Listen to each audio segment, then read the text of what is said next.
suara itu terakhir ya.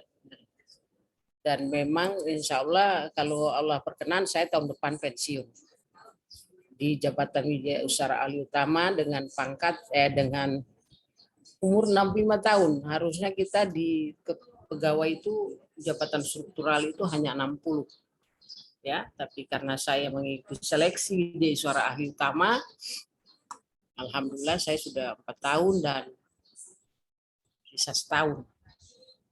Lalu Allah berkenan tahun depan saya pensiun jadi Widya Suara Ahli Utama. Dari biodata ini yang jelas saya sudah kawin ya. Dan sudah punya anak saya 2, perempuan semua. Makanya saya tadi kaget, kenapa perempuan semua ini hebat di Morowali. Pintar-pintar orang Morowali. Yang lulus banyak perempuan. Ternyata ada 2. Pak Elimudin ini suka hilang-hilang ya, kenapa ya? Kenapa? Karena ini petugas, ini penyelenggara, evaluator. Ya. Tidak, yang tadi itu siapa? Alimudin ya siapa? Muslimin, Bu. Muslimin. Pak Muslimin, ini ya kelihatan tadi mukanya. Ibu lagi. Mohon maaf ya Pak Muslimin, tadi ada muka perempuan soalnya. Ini Muslimin perempuan apa laki-laki sih ya? Supaya Pak Muslimin naik tua itu ya tadi pertama dia punya background. Oke, Anda sudah lihat ya biodata saya juga pernah ikut seperti saudara prajabatan, dulu istilahnya prajabatan. Sekarang laskar. Coba Anda bayangkan dari sejak tahun berapa, saya sudah 37 tahun menjadi pegawai negeri sipil. Bayangkan itu, pengangkatan 80, saya ikut prajabatan. 1980, belum lahir semua kamu ini. Ya, jadi saya juga seleksi, ya, bukan juga seleksi, tapi karena saya masuk STPD APDN, saya lulusan APDN dan IP Jakarta ya, jadi saya memang murni pure adalah orang pemerintahan. Lalu di Morowali itu banyak teman-teman, mantan bupatimu dulu itu ada letting saya itu Pak Anwar. Kalau saya panggil saya itu Kak, siap Kak. Banyak di situ ya, banyak situ alumni di situ. Dan pasti mereka kenal saya karena saya juga masih ketua KPTK se-Sulawesi Tengah. Jadi kalau saya ke Morowali, mereka tahu pasti adik-adik itu pasti datang ya, banyak di situ. Bahkan penempatan yang baru kemarin semua disebarluaskan ke. Tapi untuk 2 tahun terakhir ini adik-adik dari APDN IP itu sudah kembali ke daerah masing-masing.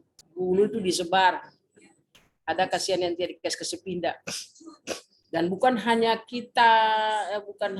Sulawesi Tengah menerima, provinsi lain juga ada anak-anak kita yang sampai sekarang belum dikasih pindah sama orang tua, sama Pemdanya. Makanya saya heran juga, padahal ada ketentuan bahwa 2 tahun setelah mereka mengabdi paling bisa kembali ke daerah gitu. Tapi ada wali kota tidak kasih. Ya. Saya cerita ini bukti karena ada ponakan yang di Palopo, sudah ada lulus butuh dari sini, tidak dikasih. Saya tidak tahu kenapa juga ya. Tapi mungkin dia pegang setahu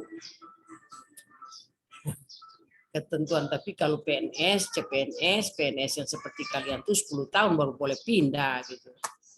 Ini bukan, dia cuma untuk sementara pengembangan wawasannya ya ditempatkan di provinsi lain. Dulu kan kebijakan IP itu, APDN, STPDN itu selesai disebar di seluruh Indonesia gitu. Saya tidak usah perpanjang, yang jelas alhamdulillah saya punya anak 2 perempuan semua ya. 2 sudah selesai. Yang 1 kerja di Dinas Pendapatan, yang 1 dokter. Sudah selesai perempuan semua dan sampai saat ini saya belum punya cucu. Karena belum ada yang lamar anak saya, jadi belum. Ya. Berikutnya kalau mau lihat pengalaman kerja, tentu Anda lihat saya punya farm ini, berpikir, ini pasti saya ingin kasih tahu kamu dan semua ketika pelatihan ya, atau ada ujian-ujian PKP, PKA, saya kasih tahu jangan lihat farm saya bukan karbitan. Saya bukan saya memang orang profesional ya. Sebelum menjadi gubernur saya sudah eselon 2 memang deh. Jadi bukan gara-gara dia saya jadi pejabat gitu ya, enggak. Walaupun saya tidak pikir itu saudara kandung saya. Ya. Tapi saya begitu beliau masuk gubernur, saya sudah jadi asisten 2 malah, asisten 3 malah. Jadi sudah jadi pejabat memang. Jadi tidak kaget, tidak karena dia saya jadi nah. Memang saya merangkak dari bawah, mulai dari eselon 4, 5, 4, 3B, 3A, 2B, 2A.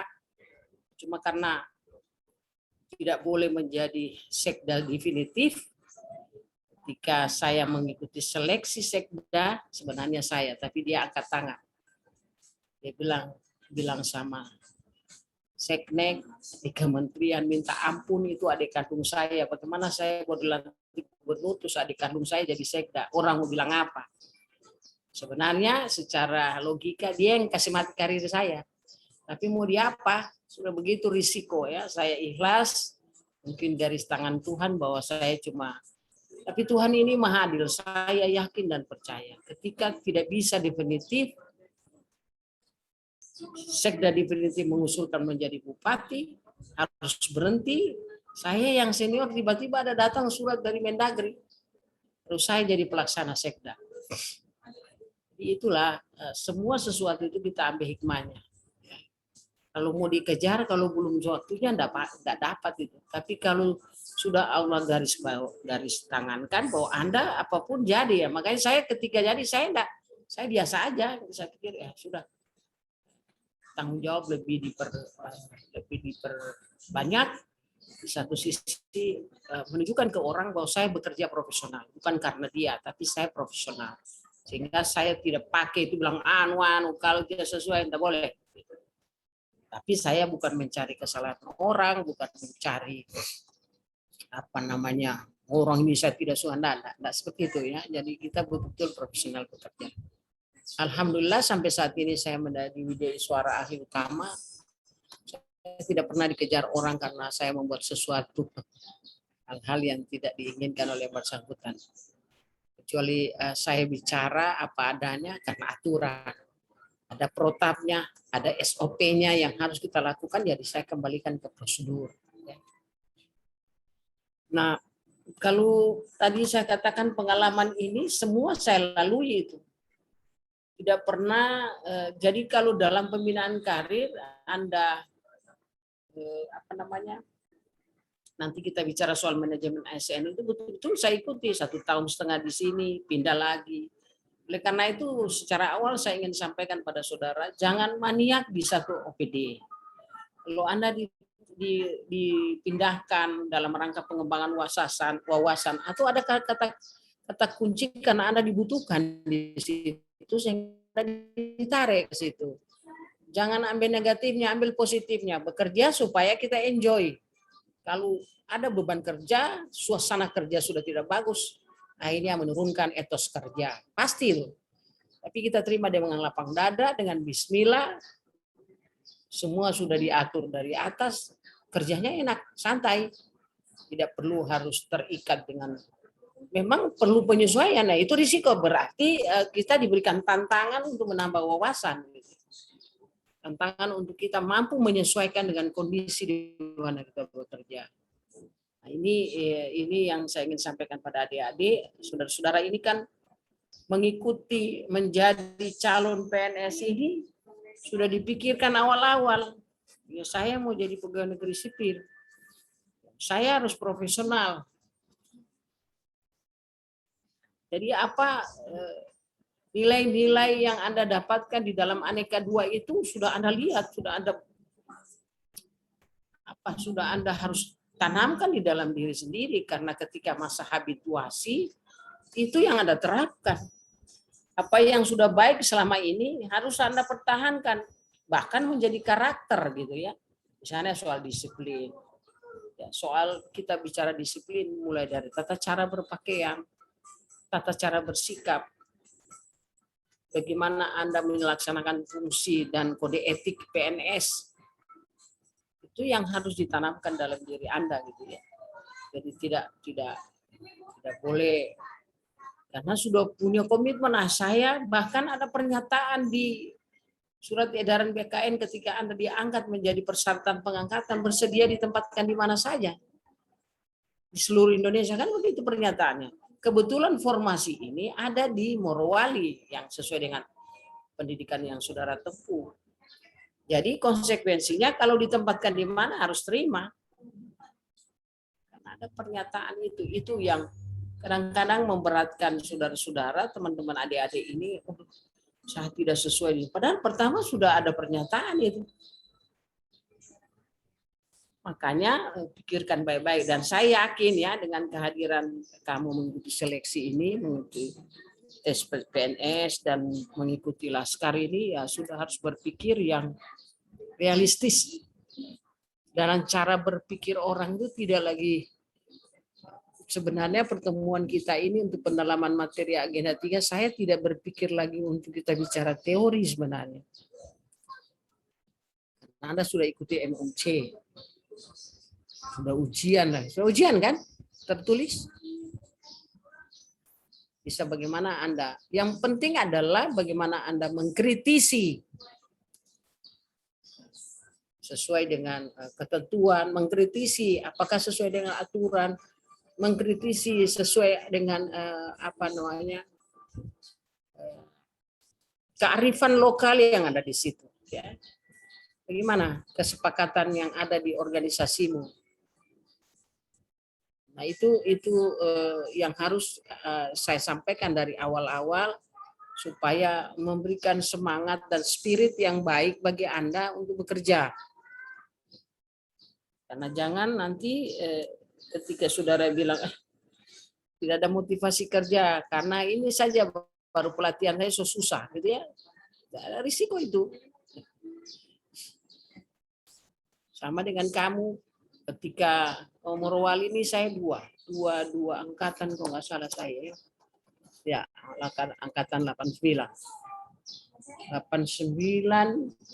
dan 90.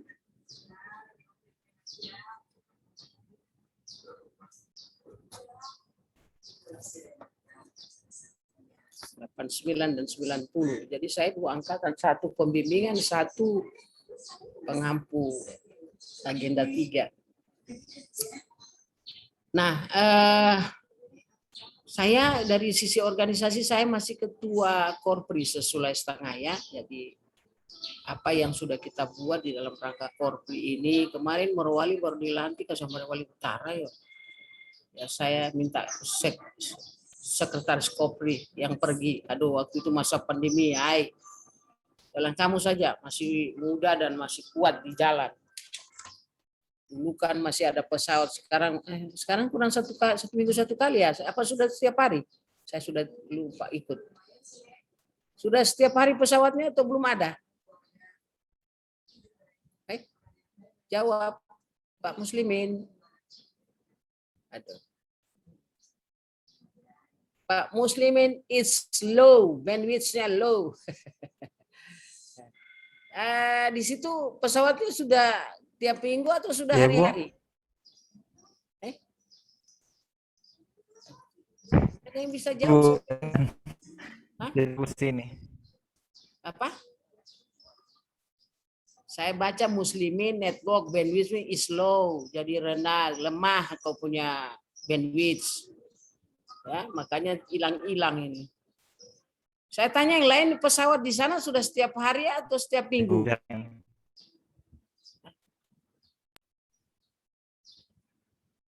Belum tahu, Ibu. Oh. Itu setiap ya nanti cari tahu ya, saya sendiri tidak tahu nih. Dulu setiap ketika masa pandemi ini malah tidak ada sama sekali. Jadi masih ketua Korpri dan sebenarnya saya sudah mau berhenti semua ini, ketua Korpri, ketua IKPTK. Mereka belum mau, saya juga bingung lihat. Demikian barangkali apa yang saya sampaikan pada saudara mengenai biodata saya. Jadi kalau bilang itu pengembangan karir saya betul-betul dari bawah ya. Siksak, tidak langsung eselon 4 langsung eselon 3, enggak, eselon 3 langsung 2A, enggak, saya pakai 2B dulu. Jadi betul-betul siksak benar. Jadi tidak, Anda lah bersyukur ada adik-adik di sana dari eselon 4 langsung eselon 3, wah hebat. Karena mungkin di tingkat provinsi itu persaingannya banyak, jadi putarannya selalu. Ya, alhamdulillah dalam jabatan karir secara struktural saya anggap saya sudah di puncak ya, sudah cukup, dan saya pikir daripada saya juga santai-santai, maka saya jadi Widya Suara. Jadi waktu jadi Widya Suara, Deputi Menpan bilang, Ibu Dery kok masih mau ini, bukan diam-diam aja di rumah. Iya Pak, mumpung masih mau saya belajar, masih mau saya membaca, saya mau jadi Widya Suara.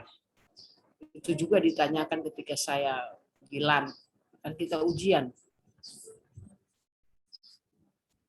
Bahkan saya berpikir waktu ujian itu tidak mau lulus, kan saya bantah. Terakhir lulus juga. Ada yang saya bantah bukan apa, tapi bantah menyatukan persepsi. Bagaimana ketika kita bicara inovasi, gitu ya. Sama dengan Anda ini melakukan isu-isu yang ada, memecahkan masalah yang ada di SKPD-mu, itu adalah yang pertama adalah tingkat keseriusan dan kesepakatan dalam dirimu bahwa ini wajar saya angkat menjadi isu karena ini yang saya hadapi. Jadi itulah riwayat jabatan saya ya, jadi tidak betul-betul dari bawah deh, dan itu banyak keuntungan bagi kita dari sisi pengalaman ya, pengalaman kerja. Anda bekerja, orang bicara ini, saya pernah di kepala dinas sosial, pernah kepala badan penanaman modal, pernah kepala badan pemberdayaan masyarakat. Jadi di eselon 3 saya dari dari KTU Dinas Pendapatan ke sekretaris Bapeda, lalu ke sekretaris ketahanan pangan. Aduh, pindah-pindah. Tapi saya pikir saya syukur, saya tidak perlu takut. Jadi ketika berhadapan dengan teman-teman sudah menduduki jabatan yang tinggi, saya tidak bisa orang tipu karena saya kok cerita itu saya dari situ dulu kan. Saya lebih tahu, saya tahu juga gitu. Jadi saya kira itu perkenalan saya. Tentunya tidak enak kalau saya tidak minta kenalan dengan kamu kan. Saya tidak tahu Anda ini kerja di mana semua, bagaimana statusnya, apa sudah kawin atau belum, di mana, supaya ketika nanti saya bawa materi pertemuan berikutnya, saya bisa memberikan contoh di mana Anda melaksanakan tugas di OPD. Ya, jadi cuma mungkin hampir sama ya, Morowali Utara dan Morowali ini semua dalam rangka pengisian OPD. Ataukah banyak guru juga di sini? Nanti kita tunggu sebentar. Ya. Karena kalau di Ampana, di Banggai Laut, rata-rata guru.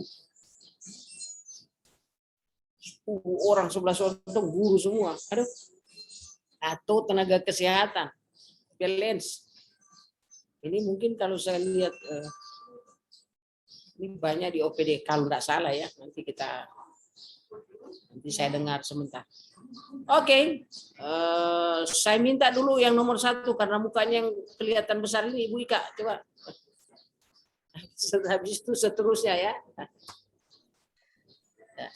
Assalamualaikum warahmatullahi wabarakatuh. Salam. Terima kasih Bu kesempatannya. Perkenalkan, saya Ika Fitri Kurnianingsi SP. Tinggal di Desa Bente, Kabupaten Morowali. Saya tugas di Dinas Pertanian dan Ketahanan Pangan, Bu. Oke. Jadi terima kasih ya, saya pernah sekretaris itu. Jadi waktu Badan Ketahanan Pangan dibentuk baru, saya satu-satunya orang Pemda yang masuk di situ jadi sekretaris. Anda bayangkan bagaimana saya menyatukan pikiran teman-teman itu 100 orang lebih untuk mengikuti pola dan SOP pemerintah daerah yang dulu mengacu pada kementerian. Memang tantangan bagi saya, tapi alhamdulillah ya saya bisa menyesuaikan ya. Cukup hampir 2 tahun saya di situ. Makanya waktu dikasih pindah berteriak semua, kamu belum lama ya, sudahlah. Yang penting sudah kamu tahu kerjanya seperti apa, masuk dalam lingkungan pemerintah daerah ya, karena perampingan dulu semua badan-badan maupun dinas kanwil harus menjadi unsur pemerintah daerah. Oke, terima kasih Bu Ika. Sudah kawin? Lanjut. Sudah Bu, sudah punya 2 anak, laki-laki semua. Oke, ya selamat sudah punya anak. Dan mudah-mudahan bisa bekerja lebih fokus ya. Kalau yang masih muda-muda itu kadang-kadang sudah tidak fokus. Lebih banyak lihat HP. Sudah kawin, sudah fokus kerjanya. Oke, berikutnya silakan Pak, siapa lagi? Pak Muslimin, dari tadi serius betulin Pak Muslimin. Ketawa-ketawa sedikit Pak Mus. Iya Bu. Ya. Assalamualaikum warahmatullahi wabarakatuh. Terima kasih atas kesempatannya Bu. Perkenalkan, nama saya Muslimin. Teman-teman panggil Limin Bu.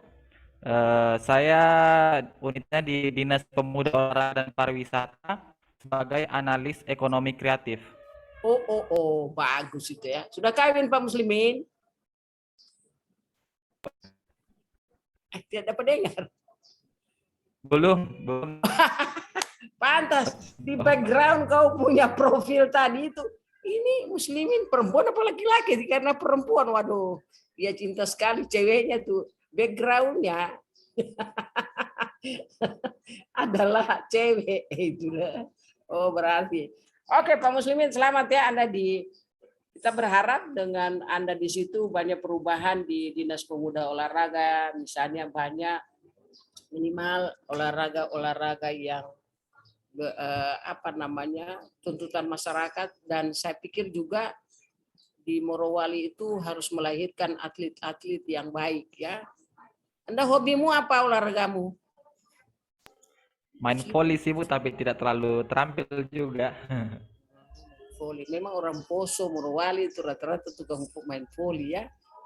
Saya juga masih muda dulu pemain KNPI ya, jadi pemain voli KNP tingkat provinsi. Saya sampai detik ini masih main tenis dan masih berenang. Jangan orang-orang olahraga tidak tahu olahraga. Mana? Harus olahraga. Loyo-loyo, bukan orang olahragawan itu. Jadi sampai siap Bu, siap. Sampai umur segini saya masih main tenis tuh.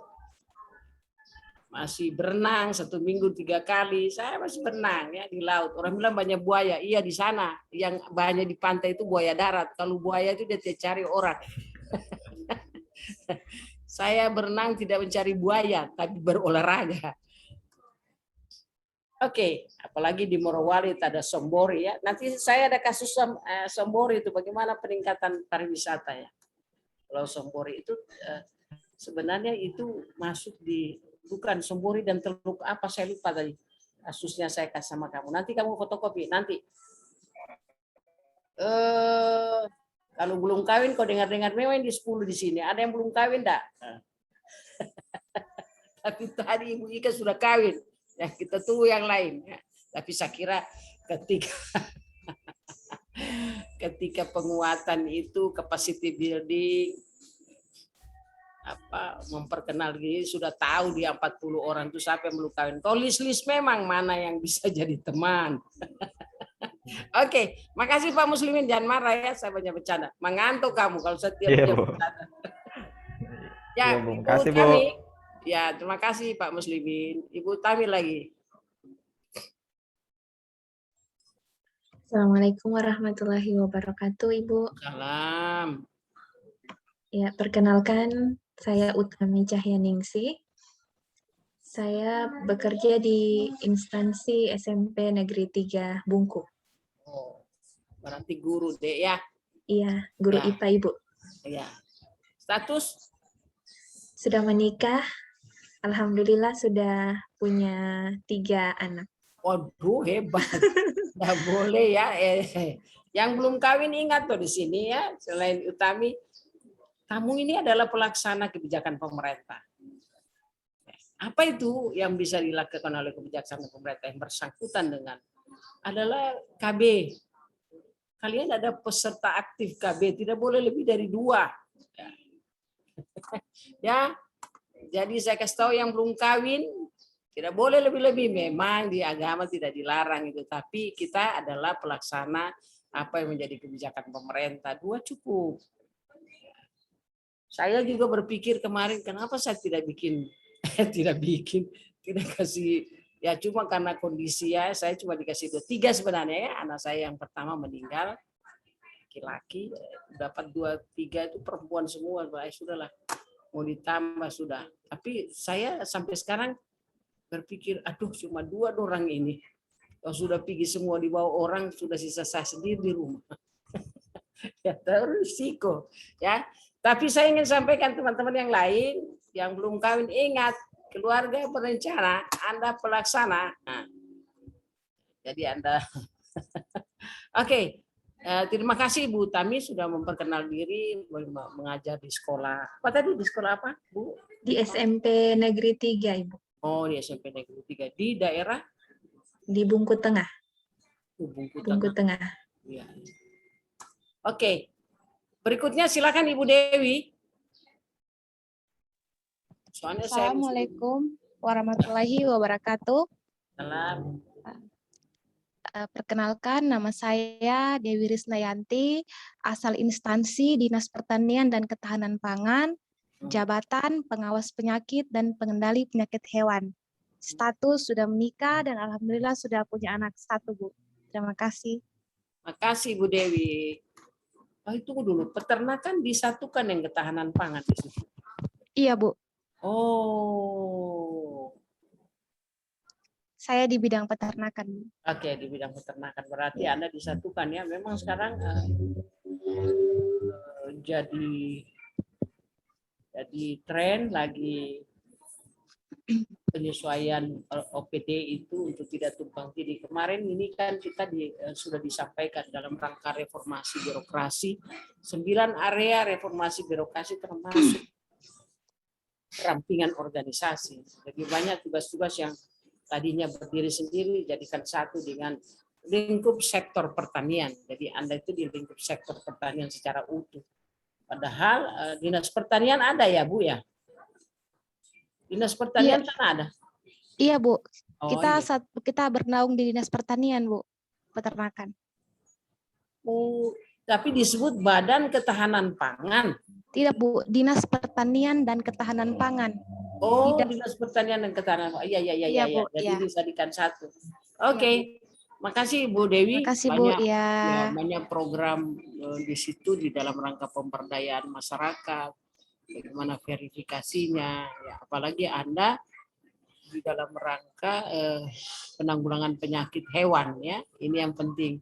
Saya tidak tahu yang terbanyak penyakit hewan apa di situ, apa sapi atau babi atau apa, nggak ngerti saya. Nanti kita lihat. Iya, Mudah-mudahan Anda angkat itu persoalannya. Iya, Bu ya. Ya, makasih. Makasih, Bu. Ya, yang laki-laki 1 tapi siapa lagi 1 tadi? Siapa laki-laki 1 tadi? Oh, Pak Faisal. Waduh. Silakan Pak Faisal. Assalamualaikum warahmatullahi wabarakatuh. Assalamualaikum warahmatullahi wabarakatuh. Salam. Perkenalkan, nama saya Faisal.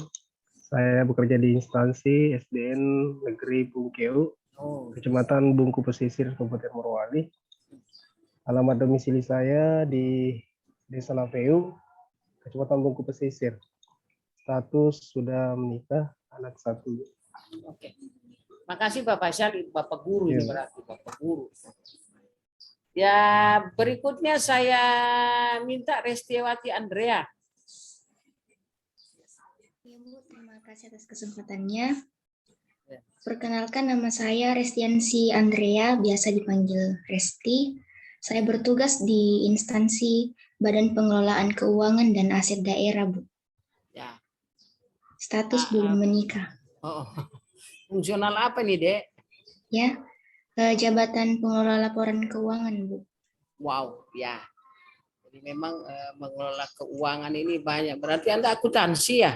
Iya, Bu. Oh iya.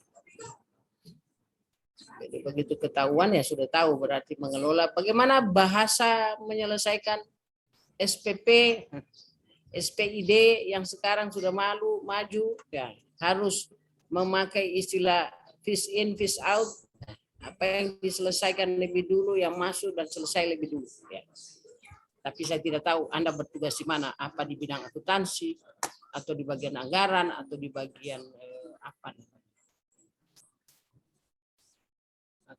perbendaharaan, atau di bagian barang, saya tidak ngerti di mana Anda. Nantilah kita lihat. Iya, Bu. Masih ada lagi Ibu Ika ya sudah belum? Sudah Ibu Ika ya. Siapa lagi? Dewi sudah. Siapa yang belum ayo? Ini selfie. Ibu Selvi, Bu. Iya. Terima kasih. Assalamualaikum warahmatullahi wabarakatuh.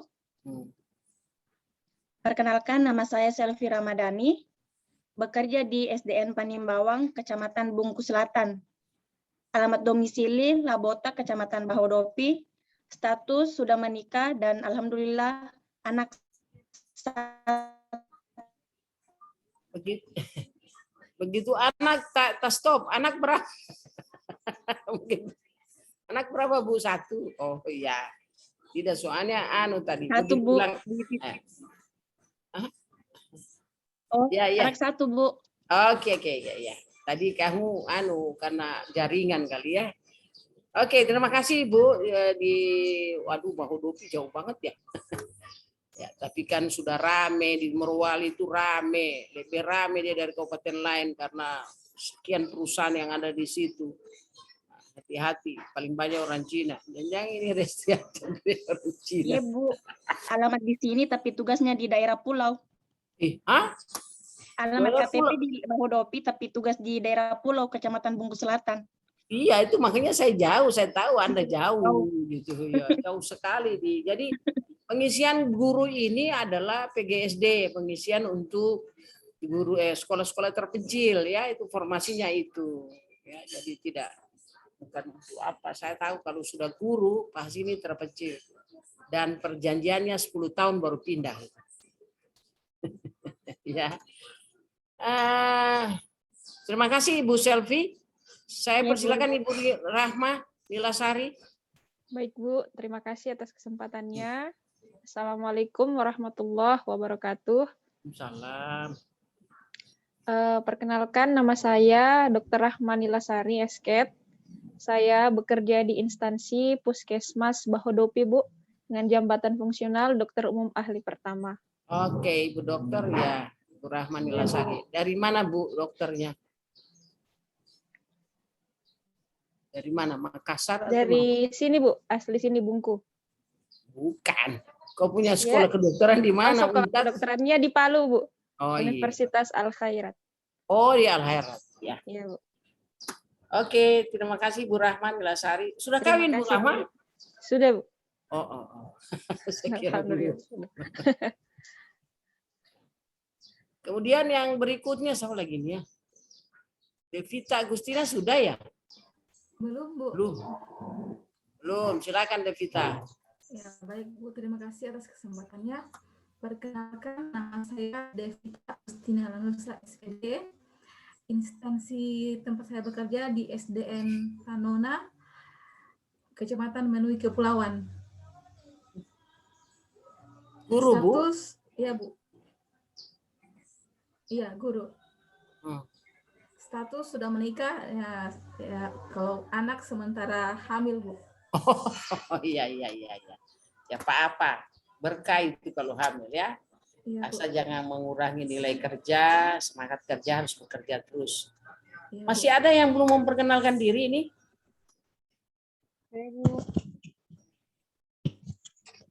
Halo. Selamat siang Bu, terima kasih buat kesempatannya. Perkenalkan, nama saya Lilidia Trisnawati DE, tinggal di Bahomohoni, Kabupaten Morowali, asal instansi RSUD Morowali. Perawat Bu. SD? Guru? RSUD Morowali, Bu. Oh, RSUD rumah sakit. Morowali. Ya, oke, ya. Ya. Makasih, Bu. Status? Belum menikah, Bu. Oh iya, dia lama. Asal jangan banyak orang Cina situ, hati-hati loh. Ya, enggak apa-apa. Agak kabur-kabur Ibu punya buka ya. Mungkin karena jaringan yang kurang bagus. Dilihat Anda punya muka berbayang-bayangan. Iya, Bu. Ya, mungkin perangkatnya rusak. Masih ada lagi? Makasih Bu Lydia. Jadi ada guru, ada yang di rumah sakit, ada yang di Dinas Pendapatan, ada yang di Dinas BKD, ada di Dinas Ketahanan Pangan. Apalagi? Siapa lagi? Masih ada? Cukup? Sudah semua, Bu. Oke, sudah semua.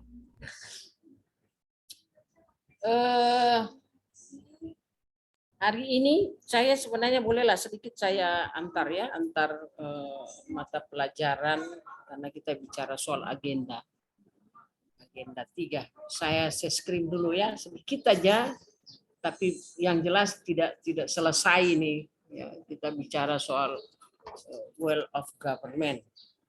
Ntar saya dulu ya, saya screen.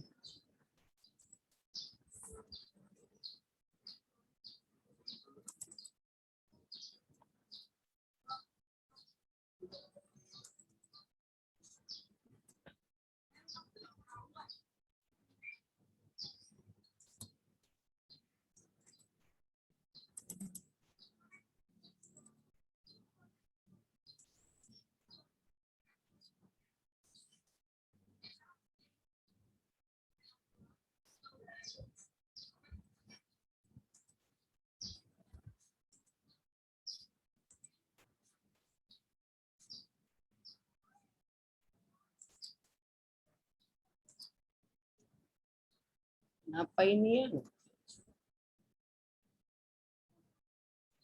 Ada gambar ini. Ya. Sudah bisa dibaca ini? Halo? Sudah, Bu. Sudah, Bu. Sudah, Bu. Sudah. Ya. Bu, sudah, ya. Kita belajar hari ini, karena ini beberapa kali pertemuan, sebenarnya secara jujur saya ingin sampaikan pada saudara, seperti apa yang disampaikan tadi, bahwa Anda sudah belajar MOOC selama 1 bulan. Dan ketika kita pada level mana, tidak lagi saya bicara soal pemahaman, ya, tapi sudah pada tahap berpikir kritis. Berpikir kritis. Anda pada tahapan berpikir kritis, tidak lagi pada pemahaman apa itu apa. Tapi udahlah, karena supaya kita juga sepakat sama-sama, saya ingin bicara bahwa di agenda 3 itu adalah bagian yang terpenting ya, mengenai world of government, mengenai manajemen ASN, mengenai pelayanan publik ini. Ketiga mata pelatihan ini yang akan Anda angkat sebagai isu sentral dalam pemecahan masalah yang terdapat di OPD saudara di mana Anda bekerja. Saya melihat apakah itu WOG, ataukah itu pelayanan publik, apakah itu manajemen ASN. Ya, nanti kita pelajari betul isu yang kita angkat ini adalah berkaitan dengan WOGK, berkaitan dengan manajemen ASN kah, ataukah berkaitan dengan pelayanan publik. Ini yang harus kita sama-sama berpikir ya.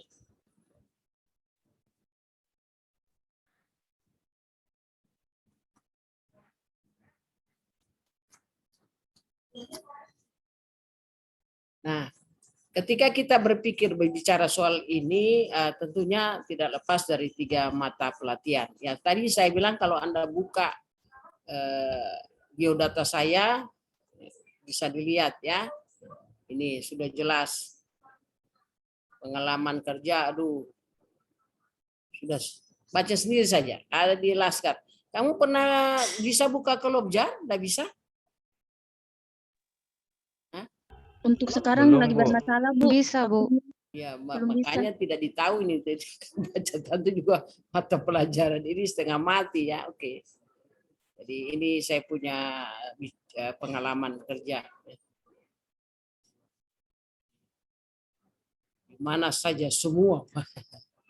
Kita lanjut. Nah, kita bicara soal WOG tadi, soal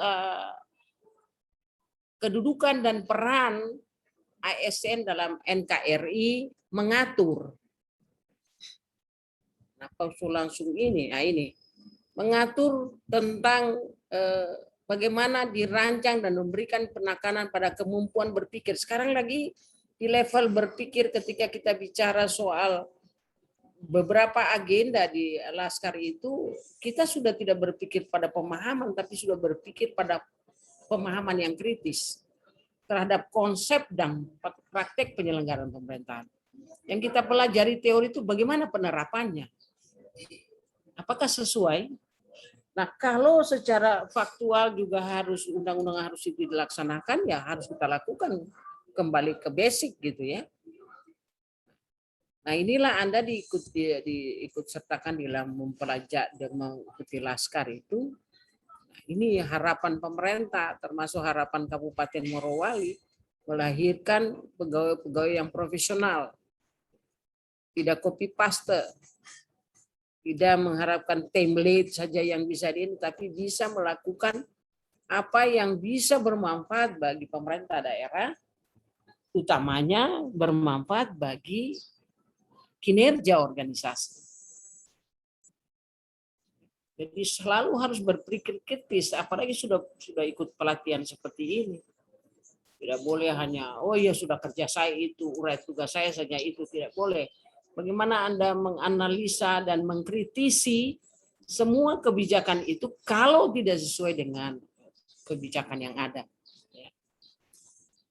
Dan saya yakin selama Anda sudah 1 tahun bekerja sebagai PLT, maupun jadi guru, maupun jadi honor di mana-mana, kalau belum sudah pernah jadi honor, sudah tahu ini dia sesuai ini, Nah, apalagi ketika sudah diangkat menjadi pegawai negeri, sudah ngelotok benar ya, mana yang menjadi persoalan di seksi saudara, di bidang saudara.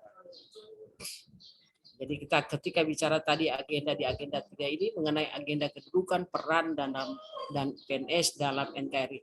Hati-hati dalam penulisan ini biasanya orang terbalik.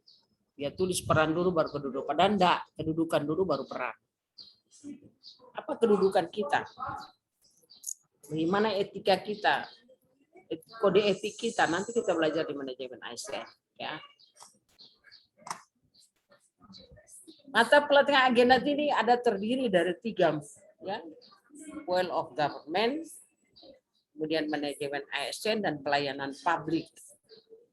Ini kita berapa kali pertemuan untuk kita memperdalam ini dan memberikan contoh-contoh seperti apa itu well of government, contohnya apa, dan bagaimana di lingkungan kerja kita, bagaimana yang ada di pemerintah daerah kita. Semua kita belajar ini ada dasar hukum ketika kita mengikuti Laskar. Ya, Laskar CPNS. Hasil pembelajaran yang dicapai mampu mengaktualisasikan konsep penerapan WG. Jadi bagaimana konsep WG itu sebenarnya? Dan bagaimana best practice-nya dalam pelaksanaan dan penerapannya dan memberikan yang pelayanan yang terintegrasi. Kita konsep WG, apa sih itu WG? Apa kesiapan pemerintah memberikan tugas dan fungsi masing-masing nanti sebentar ada untuk bisa kita laksanakan tujuan bersama. Dan bagaimana mempraktekkan WOG agar tujuan yang kita laksanakan, agar rencana yang kita laksanakan, agar pelaksanaan yang kita laksanakan, agar motivasi apa monitoring yang kita laksanakan itu berjalan dengan lancar. Bagaimana sebenarnya itu ya? Yang terintegrasi. Jadi harus sama-sama, nanti sebentar saya jelaskan secara detail. Ketika kita juga bicara mengenai manajemen ASN ini mampu memahami. Jadi ini saya sengaja 3 materi ini saya satukan gitu ya. Sasaran apa hasil pembelajaran dari 3 mata pelajaran masing-masing ada gitu. Mampu memahami kedudukan peran ini yang kita belajar. Kedudukan kita apa? Peran kita apa? Hak dan kewajiban kita apa? Kode etik bagaimana? Konsep merit system seperti apa? Kemarin kita sudah mengikuti apa yang menjadi agenda dari pemerintah pusat untuk menciptakan konsep merit system yang bertalenta. Jadi BPKD-nya, BKD Anda juga ikut kemarin. Bagaimana Sulawesi, Jawa Barat mengikuti membuat konsep merit system ini dengan sistem. Jadi ketika bicara sistem, ya sistem tentunya. Dengan teknologi.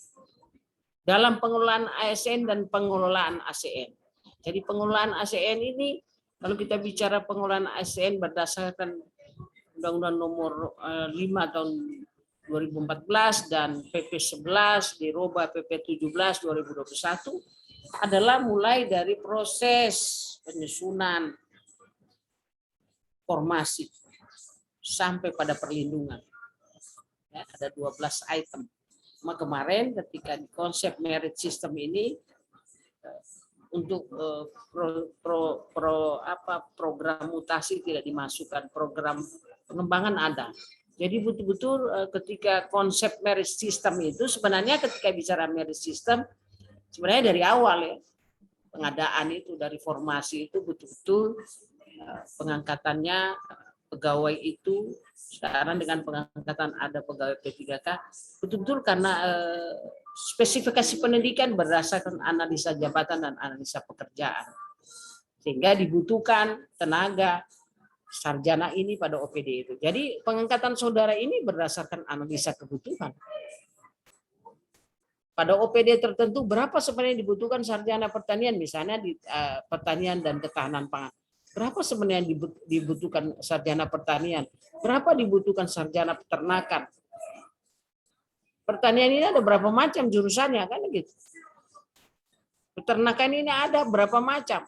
Seperti dia tadi peternakan untuk hama penyakit. Mungkin ada peternakan yang lain jurusannya kita tidak tahu. Jadi memang betul-betul penyusunan formasi itu berdasarkan kebutuhan. Mengimplementasikan bagaimana fungsi-fungsi tugas dan fungsi OPD itu dilaksanakan oleh teman-teman sekalian. Berdasarkan spesifikasi.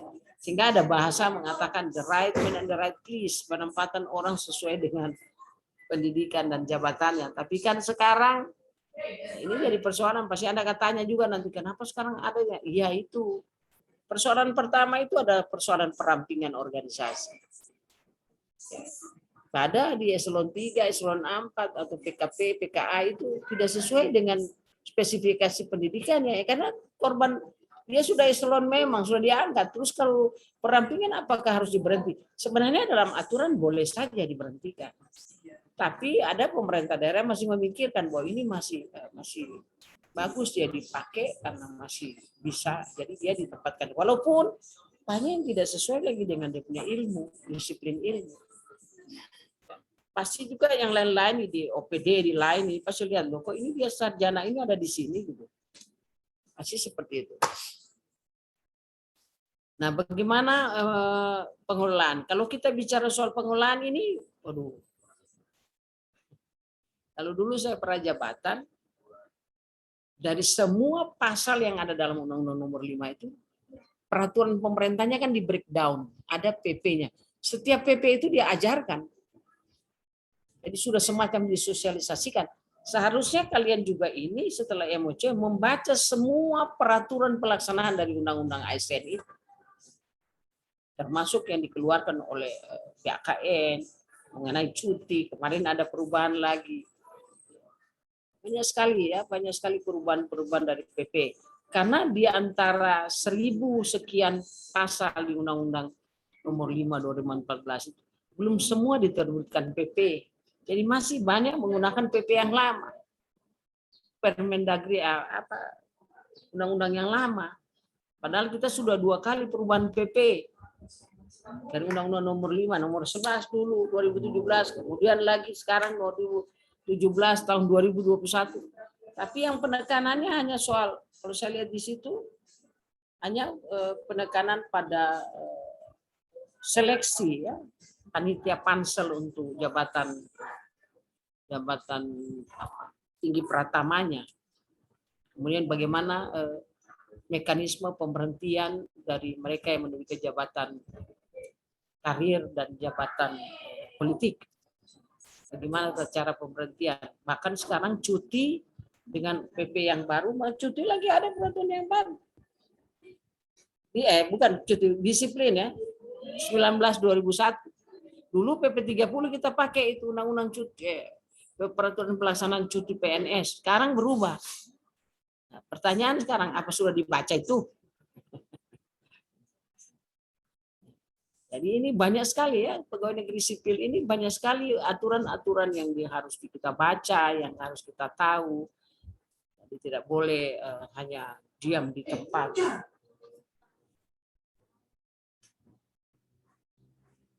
Kemudian yang ketiga adalah pelayanan publik. Bagaimana mampu mengaktualisasikan pelayanan publik yang berkualitas sesuai jabatannya pada masyarakat dan stakeholder yang dilayani. Ketika kita bicara pelayanan publik, itu ada dua substansi yang mengenai etika dan etiket perilaku. Karena kita yang melaksanakan sebagai PNS. Ya, jadi harus nanti kita pelajari tiga ini, dan saya harap ketika Anda mengangkat isu yang mana lebih dominan. Jadi biar dibolak-balik pertanyaannya seperti apa oleh pengujian, dan mampu menjawab, oh ya saya pada pelayanan publik.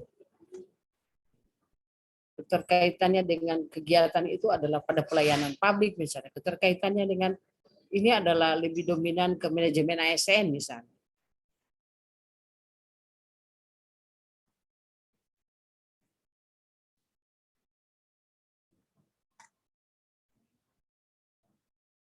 Nah, sekarang kita bicara soal well of government. Tadi secara teori mengatakan bahwa bagaimana kita mengkritisi dan melihat back practice ya, apa yang sudah dilakukan oleh penyelenggaraan pemerintah dalam melaksanakan fungsi mereka ya. Kalau well of government secara nyata untuk memahami sistem pemerintahan terintegrasi dalam penyelenggaraan pemberian melalui pembelajaran konsep well of government WOG, bagaimana penerapannya, bagaimana best practice-nya, dalam bagaimana tantangannya, ada ya, ada semua di sini. Nanti kita belajar, kita baca secara perlahan-lahan, dan kalau Anda mau baca buku modul tentang Laskar, itu tebal sekali. Semua ada teori-teori apa saja, bagaimana penerapan di luar negeri juga ada. Anda baca aja kalau memang mau memahami benar. Kemudian hasil belajar begini, setelah mengikuti katanya setelah mengikuti mata pelatihan ini peserta mampu mengaktualisasikan konsep. Dan suka atau tidak suka harus dilaksanakan kalau isu itu Anda angkat soal teori WOG. Dan bagaimana penerapan WOG dalam pemberian perintah itu? Best practice-nya seperti apa?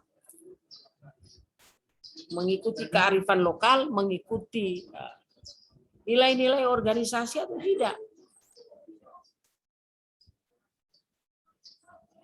Dan bagaimana penerapan WOG dalam efektif kebijakan di Indonesia? Banyak ya yang sudah dilakukan oleh pemerintah dalam rangka peningkatan pelayanan. Nanti sebentar kita ikuti, saya akan sampaikan itu. Dan sudah ada di kabupaten yang melaksanakan itu. Dan ketika kita bicara WOG ini, bahwa semua tugas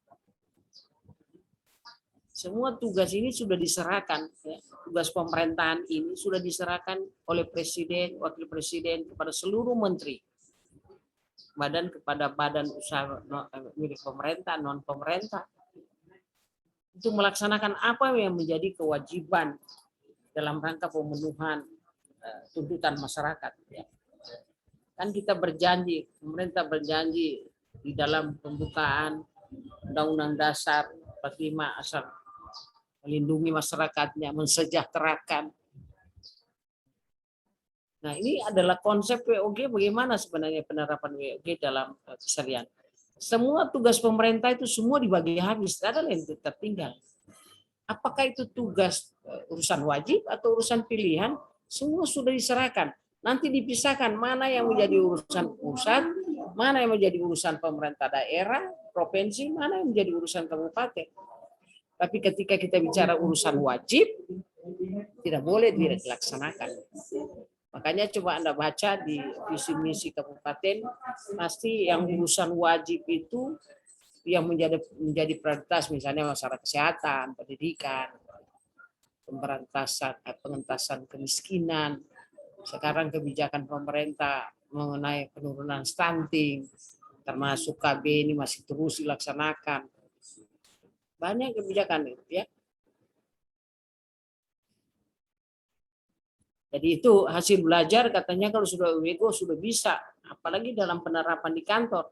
Nah, ada perbedaan, tadi saya juga ditanya sama teman-teman di angkatan 87 masalah itu, karena masing-masing kelompok ini biasanya pengampunya beda-beda gitu ya.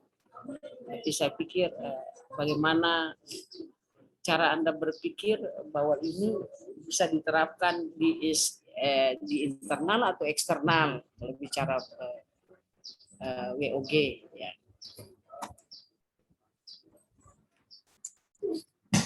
Di Palu ini lagi sementara panas sekali, ini sementara hujan.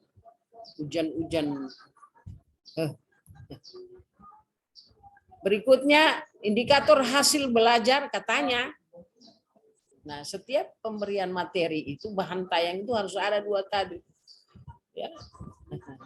Indikator hasil belajarnya apa ini? Memahami konsep WOG, memahami seperti Anda yang belajar, memahami best practice WOG di negara. Ini kita juga ada sampaikan. Anda ketika membaca buku yang besar itu, semua penyelenggaraan WOG di negara-negara lain ada. Cuma tadi kan ada pernyataan bagaimana penyelesaian pelaksanaan best practice WOG di Indonesia. Nah, ini ada memahami mesti kebijakan di Indonesia. Ya. Sudah banyak dilakukan untuk pemerintah Indonesia di dalam rangka peningkatan pelayanan. Buntut-buntutnya adalah peningkatan pelayanan karena tuntutan masyarakat.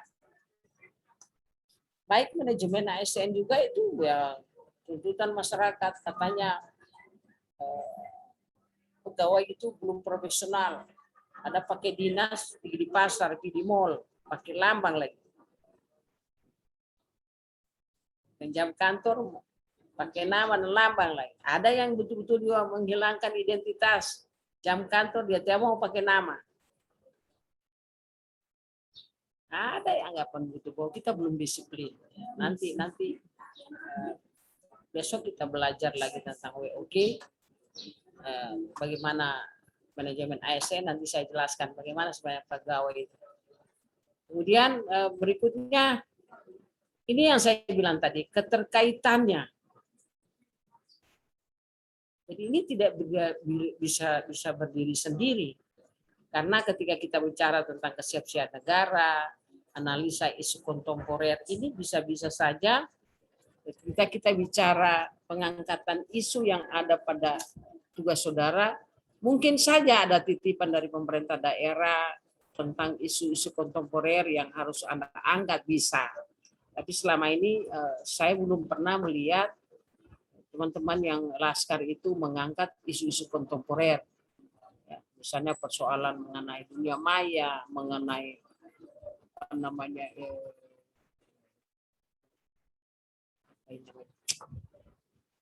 radikal dan segala macam, ya banyak sekali muatan-muatan isu kontemporer ini.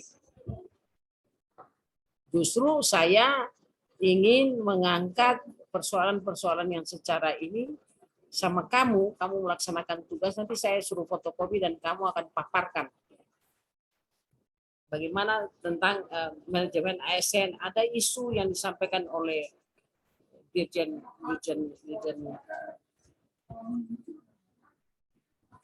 apa namanya? Dirjen Menpan ada 3-4 hal yang menyangkut yang dirasakan oleh pegawai sekarang. Ya. Adalah persoalan korupsi, persoalan lelang jabatan, persoalan perubahan struktural, persoalan aliran radikalisme, ada jual beli jabatan. Nanti saya minta Anda mengapresiasikan seperti apa. Itu soal itu ada ya, saya kasih. Ada pekerjaan kelompok, ada pribadi. Silakan Anda nanti membaca setelah saya kasih. Habis ini mudah-mudahan saya bisa copy dan Anda mulai bekerja supaya berikutnya saya suruh paparkan mana ini, sudah sampai di mana kamu ini. Walaupun mungkin belum pada manajemen ASN saya jelaskan, tapi sudah bisa membahas tentang tentang kasus di World of Government. Nah, ketika kita bicara tadi, saudara sudah punya wawasan kebangsaan, apa sih yang udah dibelajar, sikap perilaku, disiplin, keprotokolan, kemudian nilai-nilai bela negara. Anda sekarang ini pemerintah selalu menerapkan nilai-nilai bela negara yang masa kalau udah banyak uang dilakukan pelatihan seperti negara-negara tetangga itu. Warga negaranya wajib bela negara, pelatihan bela negara. Nah, kemudian kita bicara dengan tadi apa yang saya bilang, di agenda 3 ini 3 materi ini yang menjadi topik untuk kita angkat menjadi isu. Apakah lebih dominan terhadap ASN atau pelayanan publik? Silakan nanti dilihat dari uraian kegiatan Anda harus dicantumkan. Kemudian mencari isu. Jadi memang ini tidak bisa berdiri sendiri, semua ada keterkaitannya. Jadi ini ada keterkaitan mata pelatihan 1 dengan 2 ada keterkaitannya. Ketika Anda mengangkat ini bagaimana penerapan nilai-nilai agenda 3. Agenda 2, agenda 2 ini kan setiap kegiatan harus diimplementasikan. Bagaimana akuntabilitasnya, bagaimana etika publiknya, anti korupsinya, bagaimana dan komitmen mutu. Nah, penguatan kompetensi bidang teknis tugas ini kan nanti Anda diberikan kan oleh Sekda atau oleh BKD apa yang menjadi isu sentral atau bagaimana pengembangan karir saudara di situ atau kebijakan pemerintah daerah seperti apa bisa memuat mewakili seluruh kompetensi di bidang di mana Anda bekerja. Tapi rata-rata untuk lebih umum adalah bagaimana sistem penyelenggaraan pemerintahan, bagaimana sistem kepegawaiannya, bagaimana pemilihan. Pastinya biasa seperti itu. Atau ada isu-isu yang disampaikan oleh BKD ataupun Bapeda yang harus Anda tahu persoalan yang ada di Morowali. Seperti itu. Nah, ini yang saya bilang tadi. Anda berada di level mana sebenarnya? Dalam proses pembelajaran itu tidak lagi mengingat, menghafal, memahami. Ini sudah playing atau dan menganalisis. Sudah penerapan ketika Anda habituasi, sudah penerapan. Ketika sudah menulis isu-isu itu sudah mempelajari sendiri dan menganalisis. Sampai pada mencipta sebenarnya. Kalian ini diharapkan teman-teman yang sudah ikut ini sudah bisa. Itulah isu-isu itu kan mencipta namanya. Menciptakan isu-isu kreatif yang bisa mewakili apa yang isu yang lebih dominan yang Anda angkat di situ.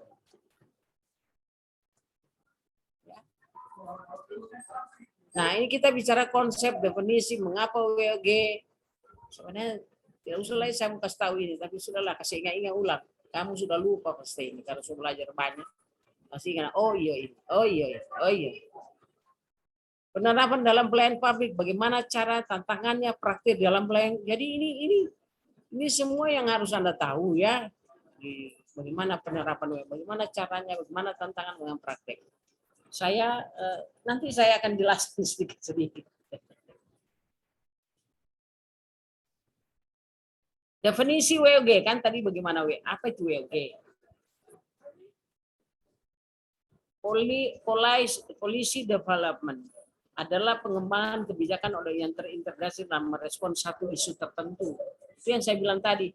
Ketika melakukan pekerjaan jalan yang baik, bagaimana mengkoordinasikan, mengintegrasikan dengan SKPD yang lain, OPD yang lain, dengan kementerian yang lain, agar pembuatan jalan itu purna. Dia bikin jalan yang bagus, tiba-tiba datang listrik, dia telepon, tak gali lagi. Datang lagi pembuatan drainase, bongkar lagi. Tidak ada terkoordinasi. Itu kan memang sering kita dengar, terkoordinasi. Padahal bicara koordinasi itu gampang, pelaksanaan yang susah. Inilah yang diharapkan penerapan WOG. Kalau pemerintah mau melaksanakan secara benar, secara konsisten, ketika ada perbaikan jalan, ditanya ada perbaikan perumahan, ada perbaikan mengenai pertambangan, harus sama-sama. Jangan orang pertambangan bilang jangan menambang di situ, tapi dikasih izin perusahaan, kan tidak kena itu.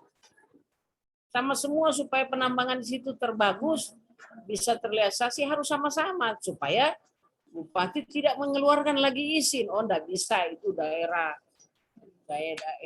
penyangga, ya, hutan lindung, banyak-banyak. Tapi karena tidak ada koordinasi, pertambangan sendiri jalan dia kasih izin terus. Itulah maksudnya adanya WOG. Bagaimana juga misalnya kita membangun rumah. Anda bisa contoh sekarang jika masalahnya hunian tetap. Kan sebenarnya ini masing-masing ada tugas. Tapi tidak bicara secara komprehensif. Contoh saja ketika kita dengar hunian sementara, dia bangun dari kementerian, bangun ini, ya saya bangunkan rumah. Tapi dia lupa kasih air bersih, dia lupa pasang listrik.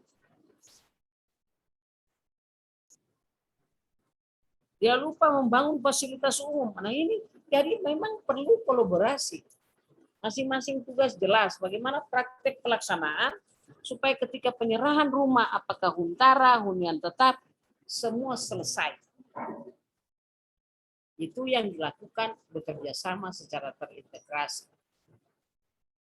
Baru satu isu tertentu ya seperti itu. Sama dengan sekarang lagi isu-isunya COVID, ya, kan ada tim COVID. Ini tidak boleh sendiri, itu pasti terkolaborasi, terintegrasi. Bagaimana menurunkan angka COVID di masing-masing kabupaten, Satgas COVID itu untuk satuan tugas, ya. Jadi seperti itu, supaya dalam proses perencanaannya maupun pelaksanaannya maupun penganggarannya maupun evaluasinya secara terbuka.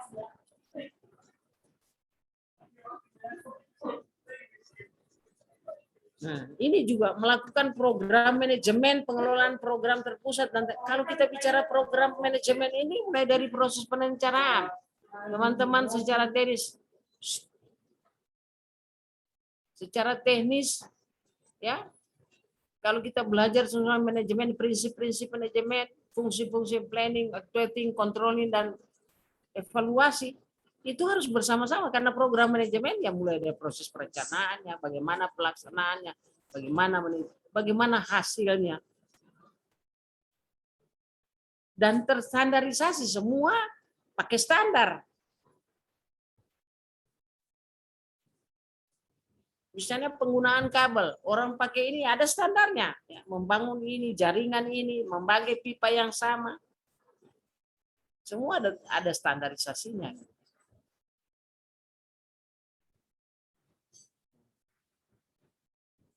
Yang ketiga adalah bagaimana service delivery, memberikan pelayanan yang terintegrasi, memudahkan pengguna dalam mengaksesnya. Ini semua bagian yang diberikan supaya kita juga menggunakan program itu tidak berbelit-belit, gitu. Itu maksudnya, gitu ya.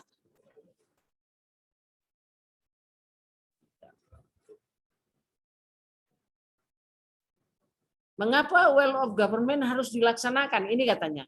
Faktor eksternal dorongan pelayanan publik ini karena tuntutan masyarakat. Seperti tadi, kenapa itu jalan dibikin Kok tidak selesai-selesai? Kenapa Huntap itu tidak selesai-selesai? Bagaimana pertambangan itu? Bagaimana penanggulangan banjir misalnya? Kok daerah itu banjir terus? Kenapa tidak dilakukan terintegrasi? Kamu PU bahkan itu maksudnya penerapan WOG.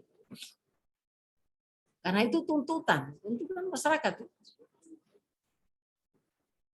Tuntutan masyarakat. Faktor internal fenomena ketimpangan kapasitas sektor. Kamu dengar sesuai ekosektor. Saya mau kerja duluan di sini. Saya mau gali duluan. Ternyata datang pembuatan jalan dia gali lagi. Mana kapan selesainya, bukan jadi baik jadi rusak. Datang jaringan air bersih bongkar lagi. Ini yang dimaksudnya pekerjaan itu harus terintegrasi.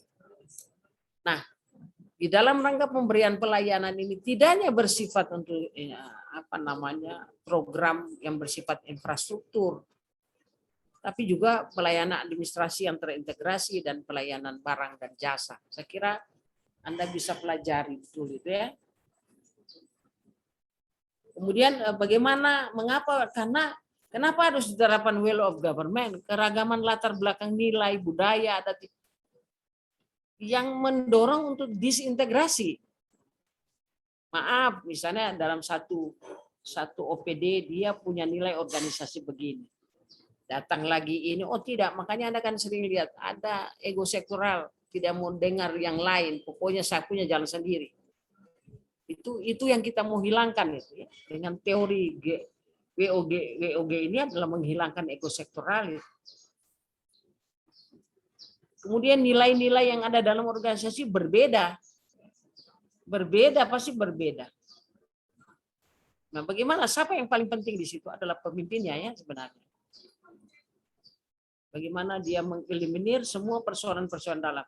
Ada tuntutan budaya orang-orang. Bagaimana menyatukan satu tim, satu gugus tugas itu supaya bisa memahami yang sama. Kalau orangnya, maaf, lebih banyak berorientasi pada kedekatan kultural, tidak ketemu sudah dengan orang yang dominan netral.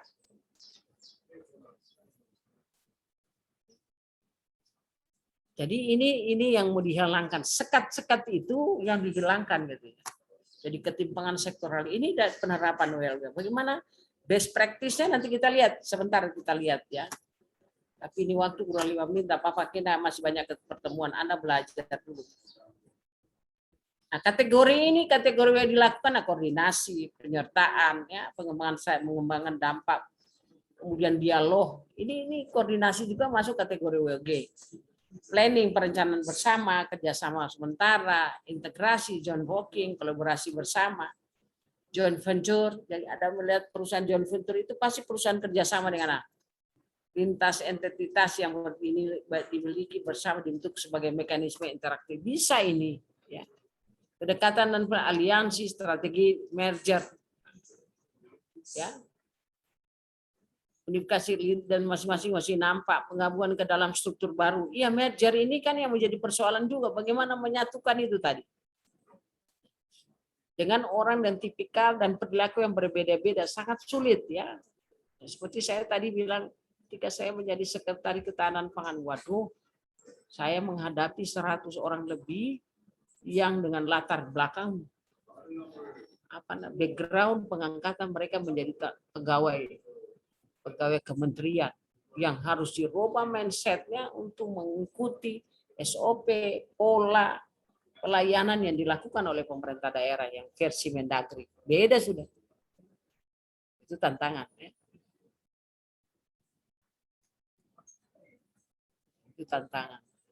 Kemudian gini, cara yang dilaksanakan apakah? Penguatan koordinator antar lembaga, caranya dengan penguatan kelembagaan, membentuk lembaga koordinasi khusus. Saya bilang itu gugus tugas.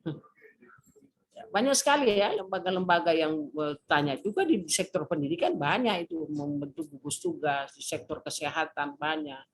Banyak juga di keuangan, melakukan kerjasama dengan BPKP, BPK. Kerjasama supaya satu. Dalam melaksanakan sistem itu tidak boleh beda-beda. Gitu. Itu perlu kolaborasi. Jadi gugus tugas ini seperti itu. Saya sampaikan itu. Bagaimana banyak sekali yang dilakukan kerjasama. ya, antara pemerintah daerah, kabupaten, provinsi. Ada itu lembaga koordinasi khusus seperti kalau kita dengar itu penguatan pertemuan para kepala daerah itu kan lembaga koordinasi khusus. Sama dengan gubernur, BKPRS seluruh kabupaten, seluruh Sulawesi, ada badannya kerjasama gubernur se-Sulawesi. Ini kalau lembaga daerah kabupaten ada APSI, Asosiasi Pemerintahan Kabupaten Kota, ada kota. Itu juga untuk menyatukan supaya bekerja sama bagaimana penerapan. Ya, seperti itu. Nah, ini tantangan praktek itu kapasitas SDM. Tidak semua sama SDM-nya antara satu OPD. Ketika dijadikan, dikolaborasikan jadi satu, ini juga tantangan. Bagaimana memberikan pemahaman bahwa kita bekerja ini, ada yang kita capai tujuan kita. Ini tantangan SDM. Kalau satu OPD lebih SDM-nya lebih bagus yang lain, waduh, susah sekali kerjanya, lambat ya. Masih seperti itu. Kapasitas SDM dan institusi maksudnya ini. Ya iya memang itu ada banyak perubahan yang kemudian nilai dan budaya institusi. Nilai ini kan sangat berperan dalam dia bekerja. Nilai saja dan budaya saja berbeda-beda masing OPD. Kalau budaya misalnya di satu OPD ya udah kalau jam ini kita istirahat sama-sama. Mungkin OPD lain bukan begitu istirahatnya. Kalau hari Jumat kita pertemuan agama, mungkin OPD lain, mungkin SKPD lain ataukah kementerian lain bukan untuk urusan sama dengan kita. Bagaimana mau menyatukan itu?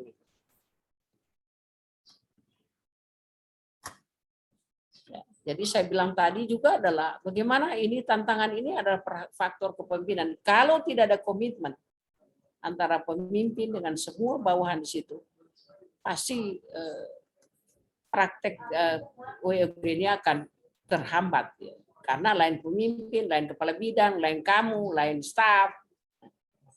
Tidak boleh ketika melakukan tujuan bersama harus bersama-sama, duduk bersama-sama, membagikan tugas yang jelas antara OPD satu dengan yang lain. Karena ada sasaran. Saya juga menyampaikan kalian itu bagaimana di dalam praktek WOG ini bagaimana salah satu visi Kabupaten Morowali itu adalah peningkatan pariwisata, khususnya Pulau Sombori dan Pulau apa saya tulis itu. Apa yang kamu lakukan? Bagaimana menciptakan WOG yang baik ya? Sampai sini ada yang bertanya, so capek saya ini. Waktunya di jam saya juga sudah. Oke lah saya buka dulu. Ada yang bertanya, ada yang nanya. Halo. Masih bisa dipahami nih yang saya jelaskan? Atau karena Anda bilang Anda sudah belajar? Oh sudah saya tahu semua itu Bu. Tidak apa-apa. Lebih bagus. Bisa dipahami yang saya sampaikan? Insya Allah bisa Bu. Nah, insya Allah bisa ya. Memang ini kalau sudah bicara teori sakit kepala kita. Karena bagaimana penerapannya itu yang susah. Ketika tantangan kapasitas SDM itu ada kebijakan pemerintah, misalnya saja satu jauh-jauh enggak usah saya ambil mana kebijakan di dalam rangka penurunan angka kemiskinan di Kabupaten Morowali. Sama semua yang terlibat itu. Beda-beda SDM-nya. Bagaimana menyatukan visi untuk bisa kita terapkan penurunan angka dengan masing-masing sektor tadi. Apanya yang kamu bantu? Apanya yang kau laksanakan sesuai tusimu?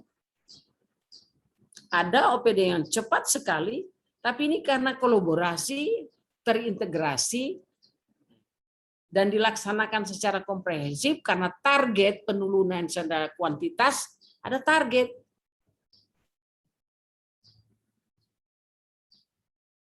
Misalnya ini seperti ini, di tenaga kerja, di pertanian ketahanan pangan, apa yang dia siapkan itu? Mengurangi binatang hewan yang kurang penyakitnya, apa yang dilakukan? Ini salah satu supaya masyarakat yang beternak, yang punya peternakan itu tertentu, ternak tertentu terhindar dari penyakit sehingga kualitas maupun populasinya banyak. Itu kan juga salah satu gitu. Tantangannya bagaimana masyarakat mau memahami itu.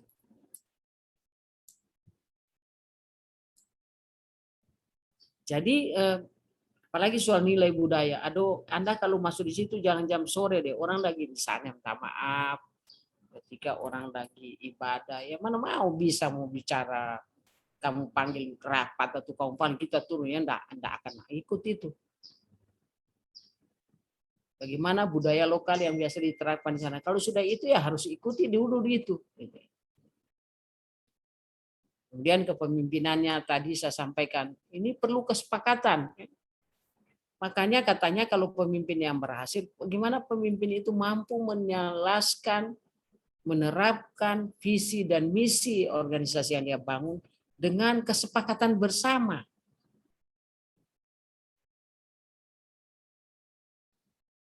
Dengan komitmen yang bersama. Bagaimana kalau biar apa kalau tidak punya komitmen yang bersama, pemimpinnya lain ke sana, anak buahnya ke sana, ya enggak terlaksana itu.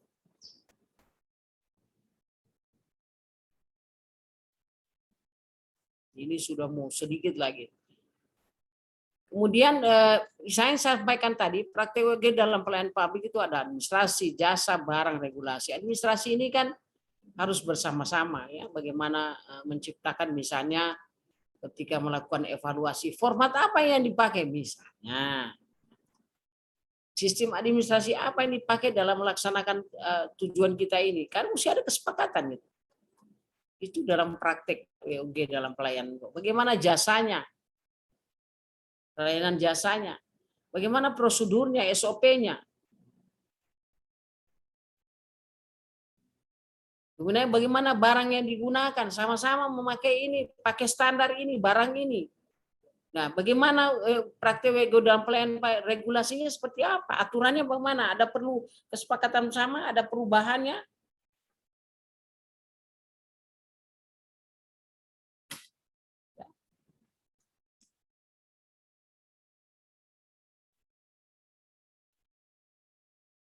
Nah, 5 pola pelayanan teknis dan fungsional. Ini Anda lihat pola pelayanan yang satu atap, teknis fungsional itu misalnya nanti sebentar ada di sini ya untuk pelayanan kartu penduduk.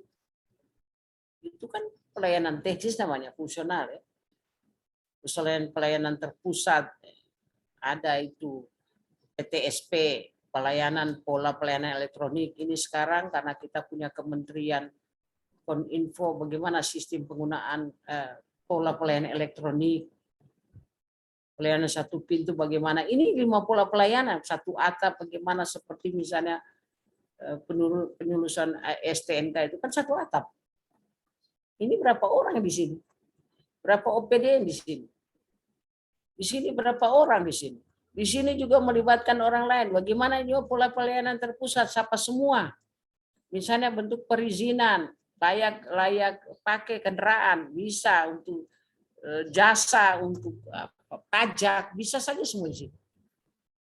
Orang lain juga bisa terlibat, makanya kadang-kadang ada yang bilang, oh itu bukan praktek WG, tapi kalau saya semua karena melibatkan orang lain, apalagi bicara soal OPD itu pasti ada di situlah kunci WOG dia terapkan.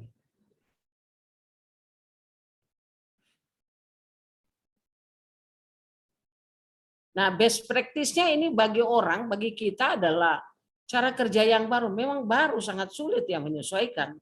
Tadi ego sektoral bagaimana disatukan ya sulit. Dan bagaimana dengan akuntabilitas dan insentif? Ya, kalau mampu dipertanggungjawabkan, kalau cara kerjanya bagus, bisa memberikan pelayanan, ya kasih penghargaan bagi orang pelaksana.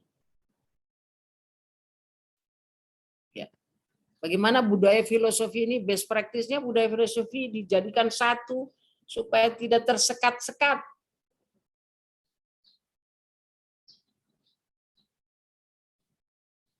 Atau cara baru pengembangan kebijakan mendesain program dan pelayanan collegiate approach, maksudnya dijadikan satu koleha yang bisa bekerja sama-sama.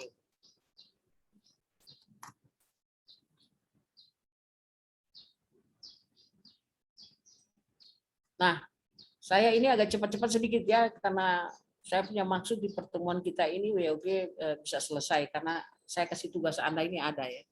Di Inggris bagaimana, saya kira Anda baca saja di buku itu bagaimana penerapan di Inggris, bagaimana juga di negara-negara Amerika.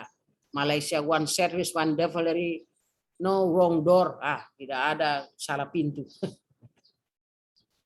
One service di sini, one day service untuk pertanahan itu juga salah satu WOG gitu ya. Jadi betul-betul diterapkan. Sama dengan di katanya, Anda lihat itu di perbankan sebenarnya cepat itu menunjukkan juga ketepatan pelayanan.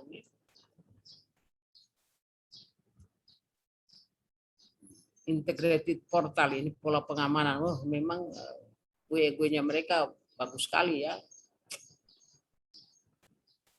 Bagaimana contoh di Indonesia pelayanan bergerak mobile ya, ketika penduduk, ketika juga pelayanan perbankan, ketika pelayanan samsat ya, SIM. Ya, itu ya SIM keliling, sertifikat one day one service itu. Ya. Ini contoh di Indonesia. Kemudian pelayanan satu one drop system samsat itu ya itu tadi saya sudah sama, pelayanan satu pintu OSS, PTSP penanaman modal, semua di sini beberapa OPD di sini. Ada kehutanannya, ada lingkungan hidupnya, satu pintu dilayani semua. Dan satu pintu. Portal pelayanan Kominfo ya itu. Ya semua mendekati WOG ini sebenarnya. Sampai di sini ada yang tanya belum? Karena sudah lewat waktu ini. Belum ada? Saya kasih lihat kamu punya contoh ya, kamu fotokopi ya, karena AWG ya. Saya stop share screen dulu.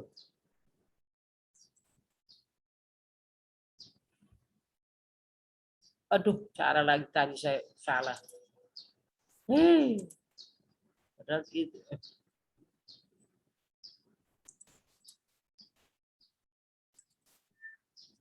Morowali, mana Morowali?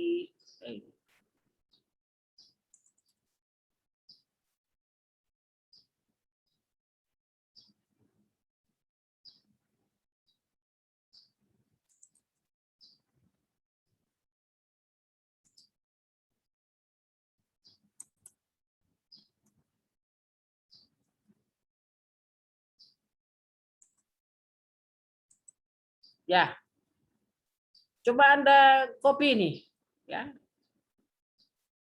Tolong di copy, tapi Anda kerja masih well of government saya dulu ya. Ini.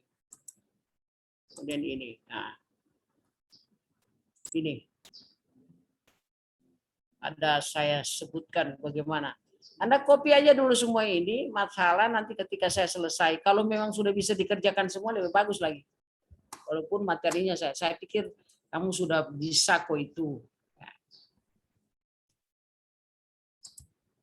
Sudah di copy sayang? Halo? Sudah? Belum, Bu. Kenapa lama? Fotokopi saya foto begitu, nanti diperbesar. Atau per item saya fotokopi, saya keperbesar, kamu copy. Janganlah. Bisa dibaca. Susah, kan bisa diperbesar ini. Ini sudah, ini lagi. Sudah? Copy. Yang pertama dulu. Hah? Sudah? Sudah, Bu. Nah, ini lagi. Yang ketiga, Bu. Sudah, iya sudah lah. Kalau ini manajemen ASN, nah ini. Kalau ini pelayanan publik, saya tidak lari dari visi misi bupatimu ya. Jadi silakan Anda memaparkan nanti bikin di PTT, PPT. Nanti ketika saya tanya, Anda menjawab semua itu. Ada yang dibagi kelompok, tapi rata-rata perorangan. Yang sini saja yang kelompok itu. Tadinya saya mau bagi kelompok, misalnya well government bagi 3 kelompok. Mungkin cara-cara pandang berbeda karena ketika semua memaparkan hampir sama, ada juga cuma copy paste dia. Ini pengalaman dia lain. Soalnya, aduh, kamu ini sama ya. Tapi mungkin ya penerapannya beda-beda. Ya, jadi saya kira ini sudah waktunya lewat. saya juga belum dikasih kode sama Ibu Endang.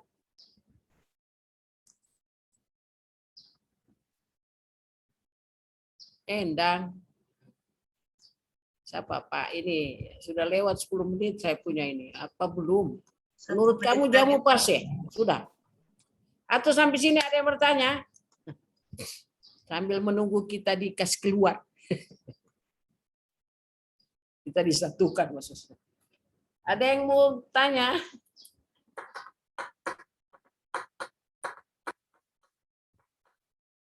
Halo, ada yang tanya ini? Kenapa diam-diam? Tidak ada? Mudah-mudahan mengerti semua ya. Jadi kalau tidak mengerti bukan punya salah lagi. Kurang 2 kemungkinan. Saya yang salah atau kamu yang salah. Terserah kamu saja. Tidak ya. Pak Alimudin, sudah selesai waktunya ini kah?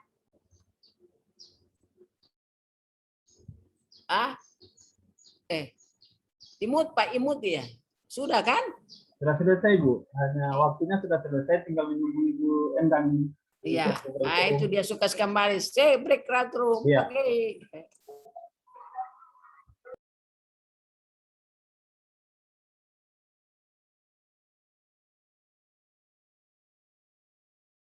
Now is back to room.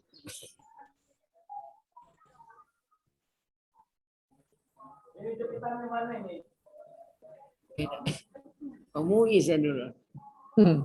Iya Bunda. Enak Saya cuma tunggu panggilan saja. Mana enak itu natur itu benar ya itu. Jangan.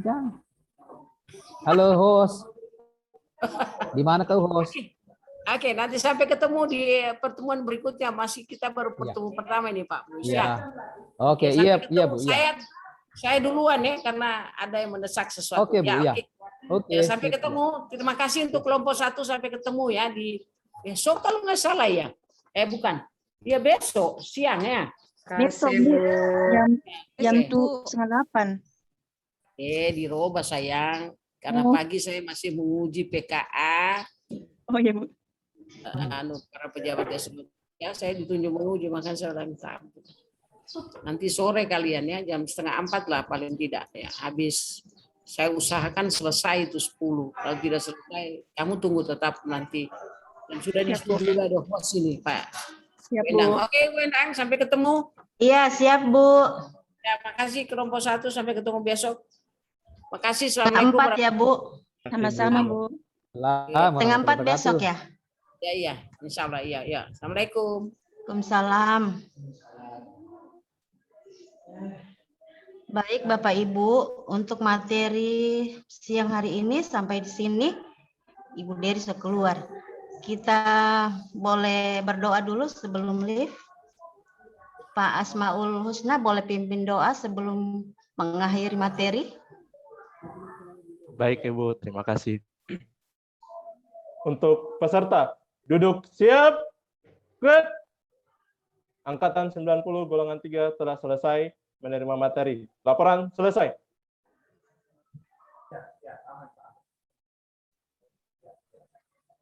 Silakan pimpin doa. Siap, laksanakan. Sebelum kita mengakhiri, marilah kita berdoa sesuai dengan agama dan kepercayaan masing-masing. Berdoa, dimulai.